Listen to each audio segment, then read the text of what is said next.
your one-stop solution to everything learning. Verzeo, your one-stop solution to everything learning. Verzeo, your one-stop solution to everything learning. Verzeo, your one-stop solution to everything learning. Verzeo, your one-stop solution to everything learning. Verzeo, your one-stop.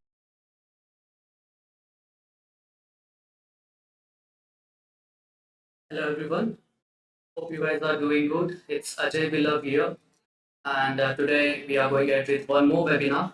Before we start, I would like to ask our viewers, you guys can hear me properly over the chat, you can just respond back, you can just reply back that you can hear me, or else you can give like, thumbs up. Okay, so if you have any issues related to audio, you can just let us know so that we can rectify and we can go further.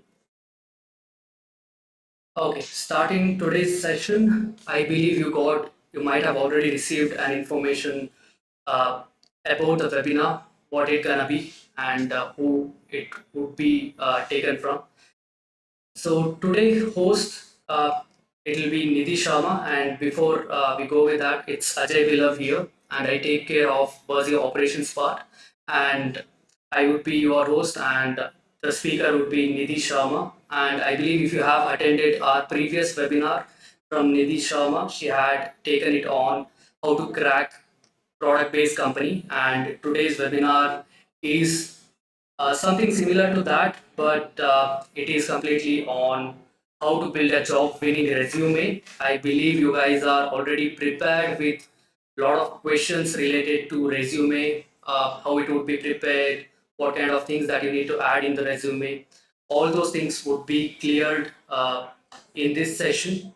And without further ado, I would be going ahead with mentor introduction. Nidhi Sharma had already taken a webinar in Verzeo, and she is a premium webinar in Verzeo, premium mentor in Verzeo, and she is currently working in Adobe as a software development engineer too, and she had worked in other tech giants also. She has good hold of a lot of technical knowledges, languages, and I think she would be a right person and the best person to ask all the details, either regarding resume or your future experience, what you want to perceive, and all those things.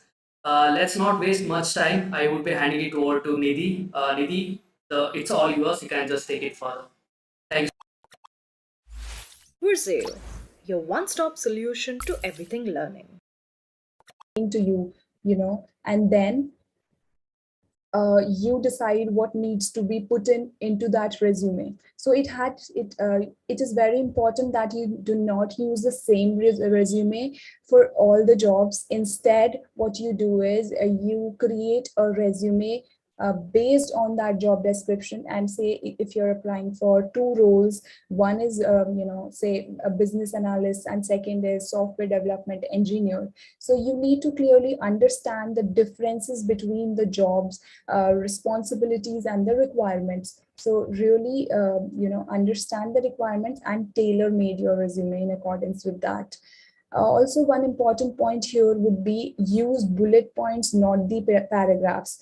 So I get so many resumes, for the referral requests on LinkedIn daily, and I happen to, do one-on-one with them and suggest them that, they, instead of, mentioning the entire paragraphs about the projects and about the work experience, about the kind of, the projects that they have worked on. Instead of mentioning the entire paragraphs, it's important that you just use the bullet points and mention in a very short and compact manner what it was. So after all, after, if you are shortlisted or your resume is shortlisted, you will definitely be called for interviews, and there you will be describing in more details about what the project was, and if they want to know more about it, of course. So do not write the long paragraphs in your resume describing your projects and the technologies that you worked on and all those. Use bullet points and use less words and more informative. Also, you while reading the job description and the role and responsibilities that role carries, it is very important that you underline or you note down certain words. Say for example, a role says that it requires Java as the technology and experience in Java. So Java is the buzzword. So in your skill set, if you own that, if you have an understanding of Java, so you need to highlight that. So any of those, these are the buzzwords, right, which are there in the job description and along with the resume. So let me tell you one simple thing why it is so important. This point is important, is the fact that if it happens, there are some automated processes, of course, but if an HR shortlists your resume, so what happens is basically they do not have that technical background or things like that. So they kind of match that job description with your resume, and they see the kind of matching there is. Say Java 8 is required and Java 8. Say Terraform experience is required, how to use that tool. Say AWS experience is required, you are certified AWS user or a developer. So I mean things like that.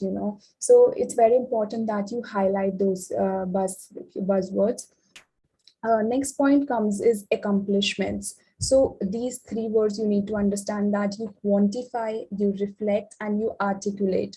What it basically means is whatever work you have done in your previous work experience, or maybe you are fresher. If you are fresher, so consider any projects that you have done in college, any internship projects that you can mention. You might have gone to hackathons and all of those things. So as a minor or major project, we happen to do certain projects. So you need to collect those, write them down somewhere, and you need to quantify. What quantify basically means, you cannot just go on writing paragraphs about it. You have to quantify it. So quantify basically means that the kind of impact that project created. So you say, for example, any project you take up will solve a business problem or any problem that people are facing in society, for example. So while you were developing that project, or while you were working on that project, at the end of it there comes an end result of it. So how it saved resources for people. Maybe it might have saved time, it might have saved money, it might have helped people in certain ways, it might have helped their productivity. So this is called quantifying your impact. So you collect your work experience and projects, you quantify them, think thoroughly what kind of resources have they saved, and then reflect. This is reflection, and then you articulate, you put those things in words. So this is what it means: quantifying, reflecting, and articulating. So accomplishments, you cannot just mention. I am saying this again and again, and I cannot emphasize enough that instead of writing paragraphs about it, you need to quantify things. Lastly, if we talk about speak in the hiring manager's language. So what that means is basically there will be certain phrases or certain requirements, as I already mentioned, in the job description. So you need to match those requirements, and you need to think that how can I fulfill those requirements with my current skill set. There might be certain gaps that we will talk in the later slides, how we can fill those gaps to make the resume in accordance with the job description. Also, you can try to avoid any grammatical errors or any typos or any misspellings. For that purpose, you can use the apps like Grammarly, You can take help from Grammarly like apps or an extensions. This is an extension to the browser that you can download, or maybe any other help available to avoid any grammatical errors. So it would create a very bad impression, and it might even end up resulting into a rejection of your resume if your resume is not properly complete and correct in a grammatical sense, as well as make sure that the formatting of resume is good. So use a template. We will be discussing about the various platforms which are available for creating the resume. So but do not just write the resume in MS Word. I have seen a lot of people who very casually create and write whatever experience they have in Word, and they just give it convert it to PDF and give it to people. So do not do this at all. And also make sure that whenever you share your resume with any employer for referral purposes, or also while applying for job, the format that you use for that should be PDF format only. They explicitly mention as well, but keep it in mind beforehand only, that do not forward your resume in a Word text format or any other extension for that matter. So the last point will be, always be very transparent and honest. Just for the sake of writing, just to match the job description, do not say that I know this technology, because say your resume gets shortlisted and you are called for an on-site interview for that matter, there you will be rejected in the screening round or the first round itself, because those people or the interviewers who are sitting there are very experienced, and they will ask the question, and they will be able to figure out very clearly that you've not worked on this with this technology, and you do not possess any experience, and you have just mentioned it for the sake of mentioning it. So always be very transparent and honest. Moving next is, this is an effective method that generally people apply for creating the resume. It's called the CAR method. So it has the three words. First is C, character. First is C, which means the challenge, then action, and then R stands for result. So just consider a situation, consider that you had a problem, you had a business problem, or you saw certain opportunity to, that can be addressed or that can be leveraged for that matter, so that is the challenge that you are saying. So whenever you are mentioning any project in your resume, you are trying to be as concise and as crisp as possible. So applying this method will help you. How? Let's see. So firstly, you think about what challenge you were solving, then what are the action items that you took while targeting that problem. Okay, and then lastly, after you are done creating that solution or the product as a result of completing that project, what kind of impact that project had on people, or for whatever target audience that you were solving that problem for.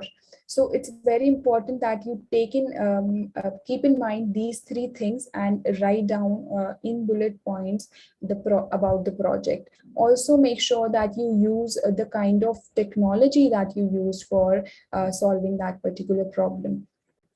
Keep the resume clear and concise. Do not try to populate it with so many words.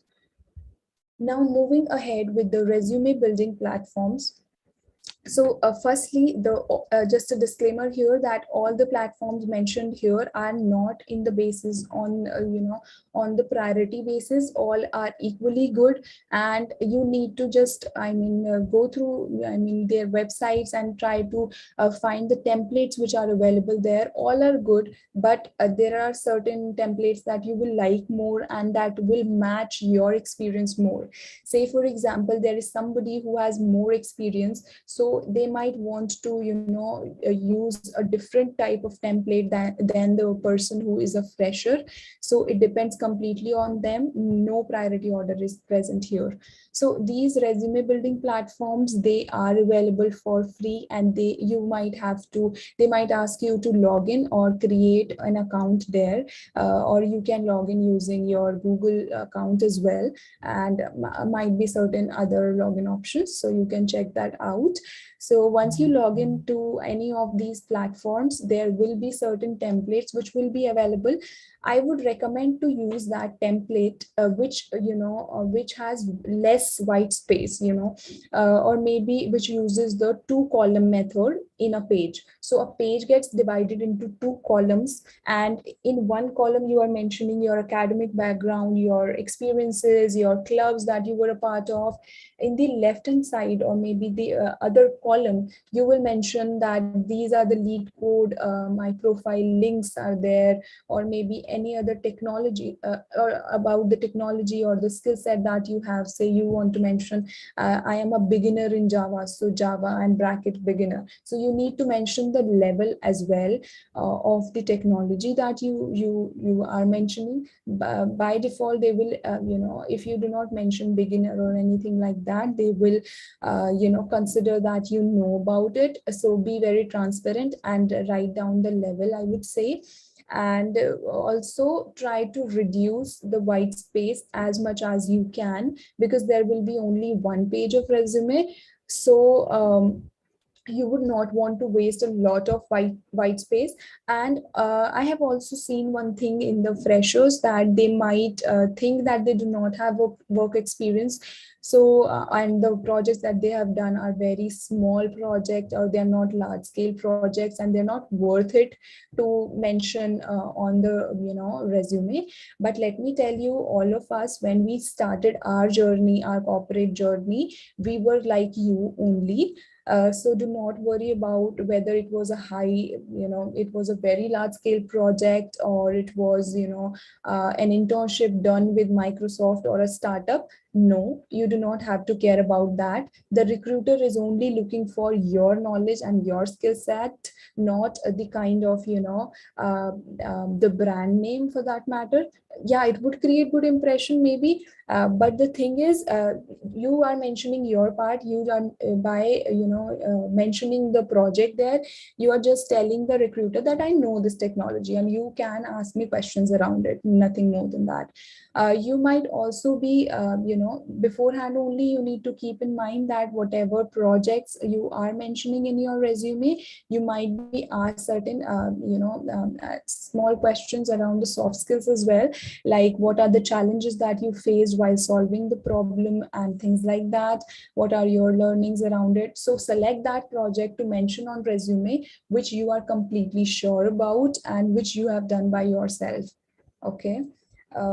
Moving next. So as we mentioned earlier, there might be certain gaps in your skill set versus the skills which are required in the role that you're applying for in the job description. So what are the different ways of filling that gap in your resume? So it's not like you get any opening and you do not know beforehand only that you will be applying for it. Before actually preparing for the placement, we actually know the kind of role that we are looking for. So try to go through its previous job descriptions and previous openings, and thoroughly understand and pay very close attention to the kinds of skills and educational requirements that it was asking for, and try to build those skills in you as well. Try to add those skills in your bag of skill sets, I would say. And there might be certain skills, firstly, there might be certain skills that you might not be good at, or that you might not have currently. It's fine, it's okay. You do not have to know 100%, or you do not have to actually 100% fulfill the job description first of all. So it's fine. Say in the job description there are 5 skill sets required and you have only 3. It's perfectly fine. You should apply for it. And but if there is some chance or some time for you to build that skill. So I would very much encourage you to go ahead and do some certification courses and try to build, if not certification course, I would say try to build that skill in you. So that would basically help you to check mark majorly all of the skills which are mentioned in the job description. So, and it would also increase your chance of getting selected on your resume to get shortlisted for, and also get a call for the interviews. So job description is very important, first of all. Secondly, you need to prioritize what all skills you want to acquire. Say for example, as I already gave you this example of business analyst and software development engineer. So the role, if we talk about business analyst, it would be comparing the previous and current data, business data, to actually analyzes it thoroughly and make the business decisions in future in accordance with that results that you have obtained by the analysis. So this is business analyst. If we talk about SDE, so SDE be will be responsible for writing the code for creating the architectures of the softwares and the tools to solve a business problem. So less data handling and more focus on writing the logic and the code and problem solving. So different jobs, different job profiles and different roles and responsibilities associated with it. So first of all, you need to prioritize what all roles that you are looking out for. It may be more than one. It may be both, business analyst as well as SD. It's fine. So make a list of all the roles that you're looking for at the and also what are the commonly asked skill sets associated with those roles. Say it might be that programming is required for SD. So you mentioned programming. Now Java, Python, C++, it's up to you whether you want to select C++, go ahead and select that. So you need to prioritize. It's not like you will be learning all the 5 languages for that matter before applying for it. It would not be wise, I would say. So prioritize what all skill sets you want to acquire by reading the job description. And lastly is the demonstration. So now you have kind of acquired the skills. You mention those skills in your resume following the rules that we talked about. That is the CAR method.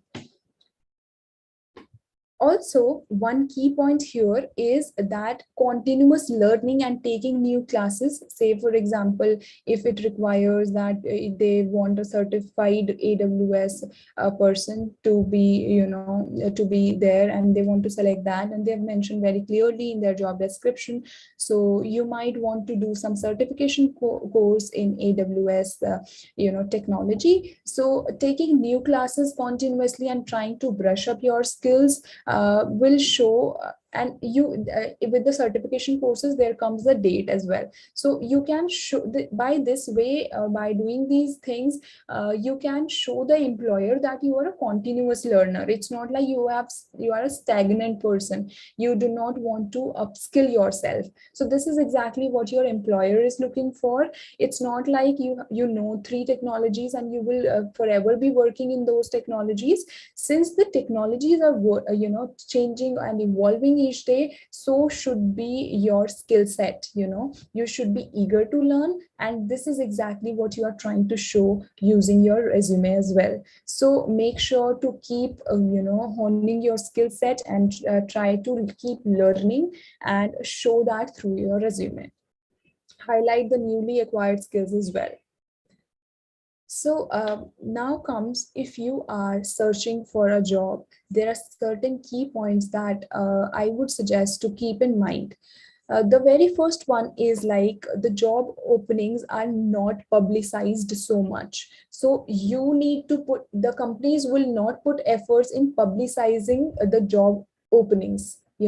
Most of the big companies have say LinkedIn careers page, jobs opening, or LinkedIn's career page you can check out. So they will just put their job openings. So it's actually your awareness, and you should be aware enough that you know that those job openings are put there, and their advertisement is put there, and you need to go and apply in such and such way. So you should be aware about the procedure, right?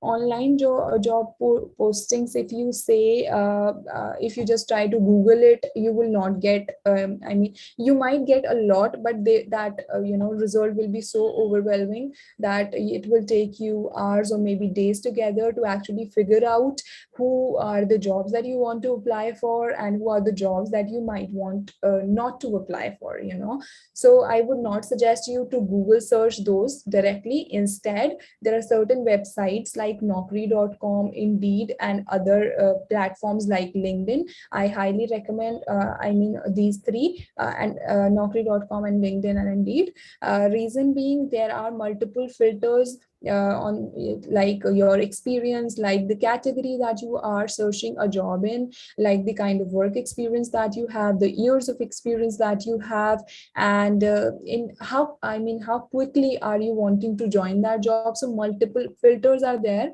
so you can apply those filters and you can kind of narrow down your results. So say for example, you apply multiple filters, like you have 2 years of experience, or maybe you have 0 years of experience, you have an experience in C++ programming language, and you are searching for, say, software industry. So put the filters and your search will be narrowed down maybe to 10 jobs. So instead of just looking into multiple jobs, you will just have to look through 10 job openings advertisement.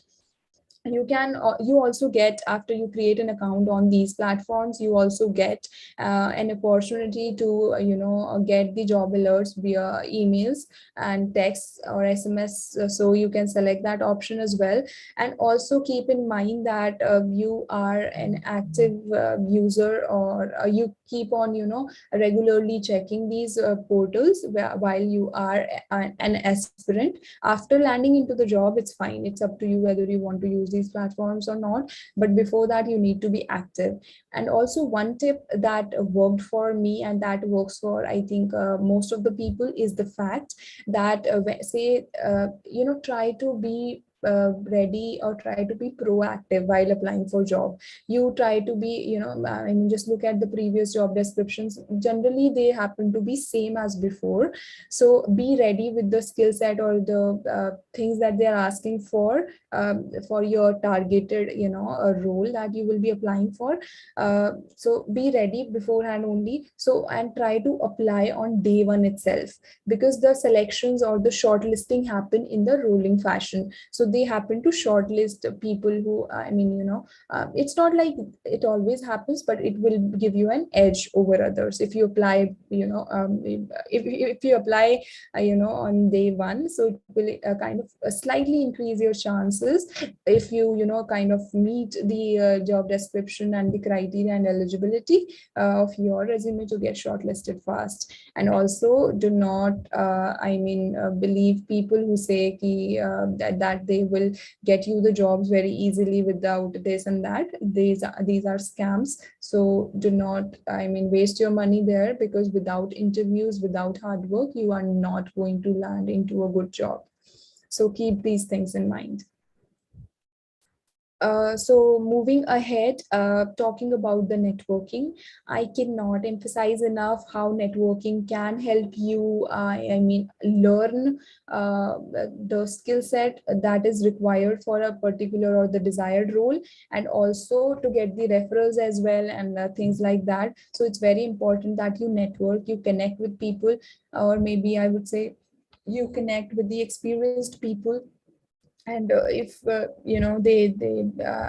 if you're able to connect to them, maybe you can ask them for suggestions, and you can tell them that you are an aspiring person for this role, and your resume and maybe things around what is the skill set that you own, and ask them for help, or maybe the help in the sense ki, you can ask them for the referral requests as well, but make sure that you do not overdo it. Some of the people happen to ping, I am telling you with my own experience that there are certain people who happen to ping so regularly, and they keep annoying you by pinging you continuously. So it's kind of it's kind of not recommended, and it's this kind of pestering people is not a right way to ask for referrals.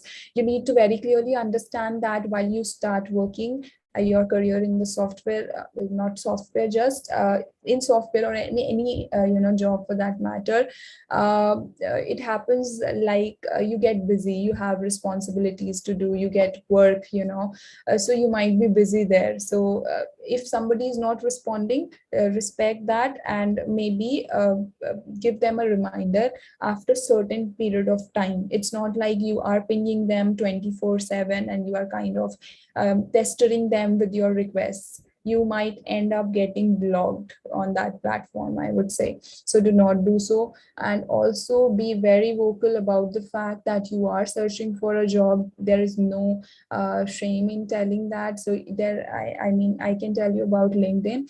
There is open to job, one thing that you can mention on your photo or profile of LinkedIn, so that very much helps. So if some recruiter happens to go through your say profile, or you try to send somebody your profile, link your profile, request to for the referral, so they can very clearly know that you are searching for job, and then they might just go through your skill set that you mentioned in your bio or in your skills, and they might shortlist you as well. So be very vocal that you are searching for the job.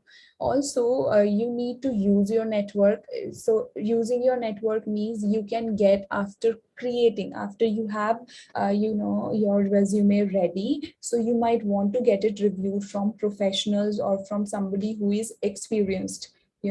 So it's very important, I would say. So before actually using that resume or for the job application purposes, I would recommend and highly recommend you to get it reviewed from professionals, or some experienced persons. It doesn't have to be an experienced person of the uh, or employee of the company that you're applying for. Not at all necessary. It might be somebody, maybe your friend who is already working, maybe some senior, or anybody who's experienced person can review your resume.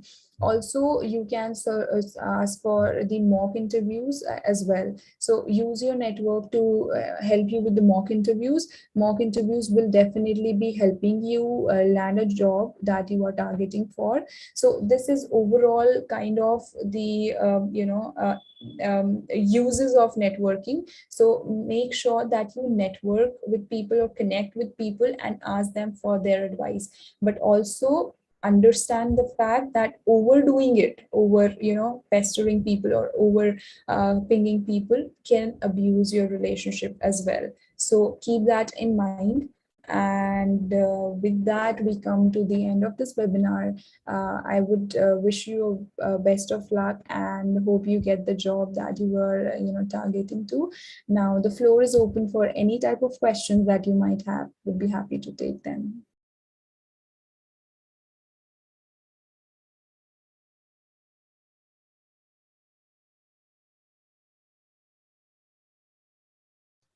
Yeah, so I got this question which says, what are the do's and don'ts to be mentioned in the resume? As I mentioned, that a resume is a very formal document and very short one, which basically emphasizes on knowing about your professional background, your work experience, as well as your academic background. So the things that you can mention in your resume would be the skill sets or technology that you have worked with and you are experienced, you are comfortable working with. Secondly, you can mention your academic background as well, which say a job description says that it requires MTech or BTech, and you have qualified that particular course, or you have that degree for that matter. So you can mention that along with your percentage and the batch that you qualified it from, in a very short and concise form. And also you can also mention your if you are an active, coder, say for example, and you work on Lead Code or any platforms like that, Hacker and Hacker Earth, you get your handle. Hello. So you can also, yeah, Okay, you can hear me, right? yeah. I Sorry for the can, interruption. Please go ahead, Nidhi. yeah. So all those things, you can also mention your handles with the attached link there. So if recruiter opens that link, he can see the progress, that you have done over the period of time, how many questions have you submitted there, and all of those things. But if you are not on and not an active, coder, and do not submit those questions on the, platform, say you have just submitted one or two questions, so I would recommend you not to mention those handles just because your friend is mentioning, because you need to understand the kind of impact that words are going to create on the recruiter. So don'ts would be, first of all, do not try to, as I mentioned while giving the presentation as well, that do not try to mention long paragraphs, hundreds of words together on one particular project.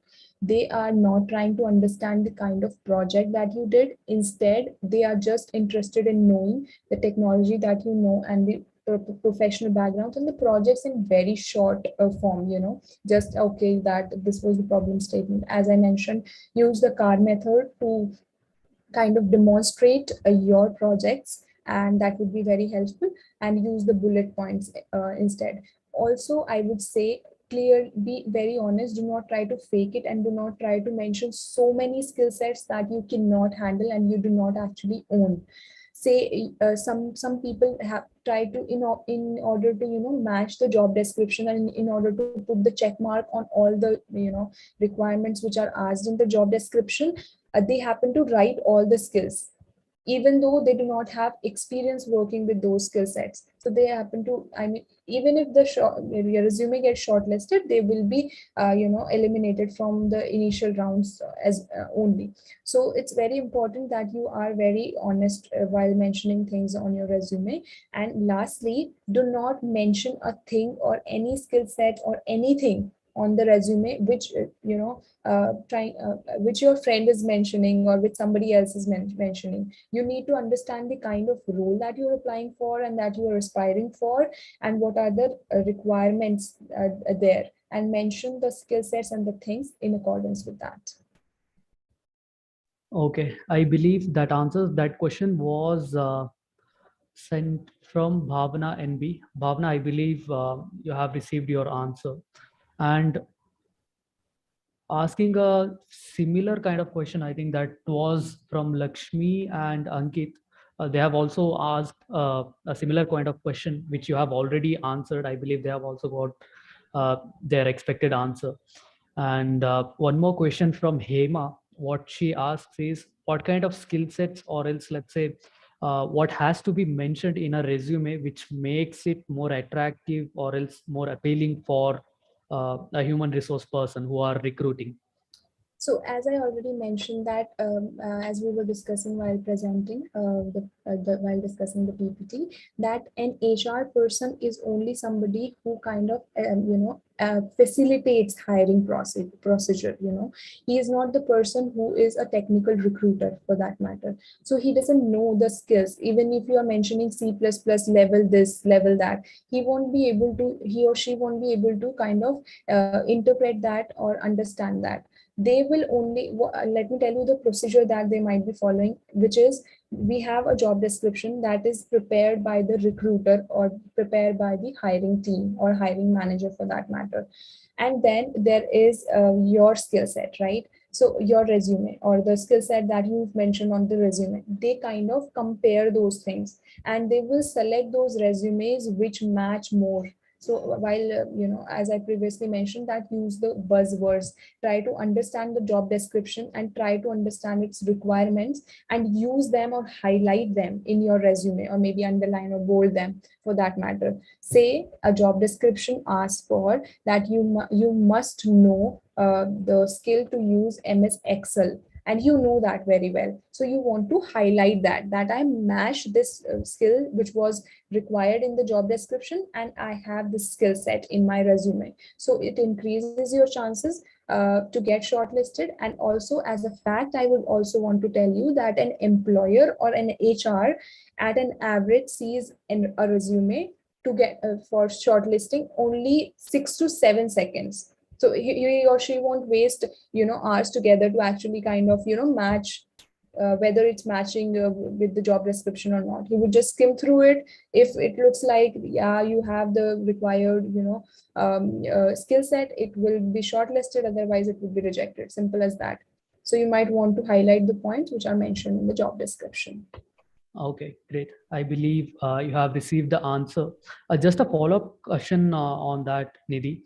Sure. Basically, I think for the students who are in third year or fourth year, there might be some, what to say, placement related activities that are going to be Yeah. happening in their colleges, right?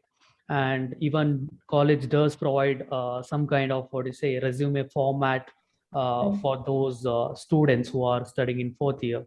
And currently there are a lot of vendors who provide resume formats, and if they can just upload their skills, they will give a prepared resume to the students or something, right? Yeah. So what exactly, like, does student who are using their college resume and who are using the vendor's resume, is there any difference, or else which is better for the students, for a fresher?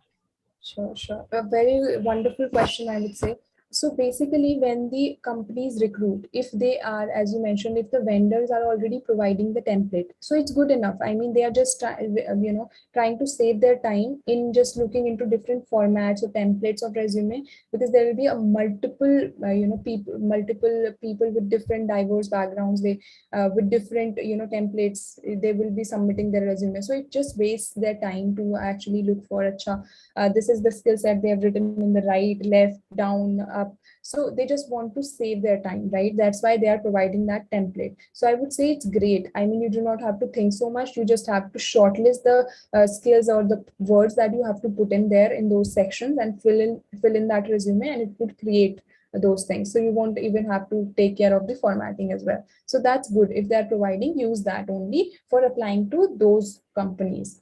Now, secondly, you talked about there are certain templates which are recommended by schools, or sorry, colleges in the fourth year itself. So I would say have a look at them if you think they are worth it. And since they are shortlisted by the professors and already being used before by the seniors who landed into big jobs, so it's good that you are already getting such resources. Make sure that you use them, and but the words again will be yours. So just do not think like your senior was good in C++, so let it be, do not change it. Do not do that. Make sure you completely modify or customize it in accordance with you. Use a template only for the purpose of, saving your time for formatting. And in case either of these two do not exist, your college does not provide you any template for reference, or vendors are not providing you any template for reference, so you can definitely use the platforms that I already mentioned in the presentation. Okay, great. I think that was a good answer, Nidhi. And just a follow-up question on that. Currently, there are a lot of companies who either recruit candidates on ATS based, right? Most of the resumes go through ATS, about 90 to 95%, and after that, it will be landing to HR's hand or something. So I think for our viewers, if you can elaborate that what exactly is ATS and how they can utilize ATS for getting these kind of jobs, or what kind of words that they can use in the resume. Anything that you can explain? Sure. So ATS is basically application tracking system. So right from the stage where you apply for that role till the time you get shortlisted for the interviews, there are different rounds and this and that. So companies happen to build their softwares to keep track and of all those activities. So that also has a added responsibility, this ATS, of resume shortlisting as well. So what happens is basically it happens to shortlist the resume based on certain algorithm that is written by the software developers or the people of that company, right? So generally, if we see, or if we try to sum up on what algorithm might, on what what kind of algorithm would be behind that ATS, so it would be definitely very major part of it would be the job description. It will take the keywords from the job description itself, like you put in the job description there, and you just try to look through the resume, or try to filter out the keywords which are matching. The more it matches, with the job description, the better are the chances for getting it shortlisted, as I mentioned. So you, while giving the presentation, I also said use the as few words as possible, so that, I mean, do not try to elaborate more, because your project's description, if you are saying that description or giving that description in paragraphs together, that is never going to meet any keyword, from the job description. So that is going to reduce your chances of getting shortlisted, as well as it will take a lot of space of your resume, and which will cause, a lesser number of impactful thing that you can put forth on your resume. Okay, that was a great answer, Nidhi. Before we wind up, last question or last, Sure. what do you say, things that you can address to the viewers for Sure. making them, what do you say, a good fit resume, or else they can start planning something after hearing this. Sure. So I would suggest that, I mean, consider resume as a tool, in the fight that you are going to, fight, or that you're going to win, to, land a job of your dreams. So, I mean, it's a very important tool that you can use, so make it wisely, spend time. People happen to just, I mean, give 2 hours, for resume building, and they kind of, throw it by saying that I've created the resume, but it's not so. I mean, I remember while I first created my first resume for applying for jobs, it took me, I think, 2 to 3 days to actually, finalize the final sheet of paper that I had. And I happened to, get it reviewed, within the process itself. Say I created the resume, and I asked for my experienced friends or my seniors to get to review it, and I incorporated those suggestions which were given by them, and then created another copy of it, and then another copy of it. So it kept on evolving, and I happened to come up with a resume which had very less white space, which had all the impactful and meaningful things and words that were required to be there, and that I owned, and that I knew, and that were honest. So you should do it accordingly. That create the first copy, get it reviewed, get the suggestions, and incorporate those suggestions. So review, the person or the experts who review, they happen to go through these resumes on daily basis, so they can help you there, and you will come up with a wonderful and an effective resume in doing so. So all the very best for that. Great, user. Great, Nidhi. Viewers, I believe you have noted down all the important information that have mentioned in this webinar. I believe this was useful for you.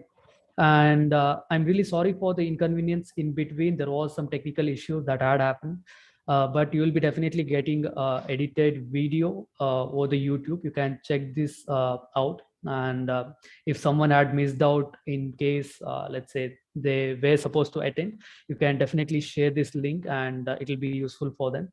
Before I wind up, I would be sharing the attendance form link in the chat. You can definitely check it out. And I would highly recommend you guys to check Nidhi Sharma's LinkedIn profile. She would be updating, or else she would be providing a lot of useful contents, informations in her profile. You can check that out, and that will be definitely useful for you.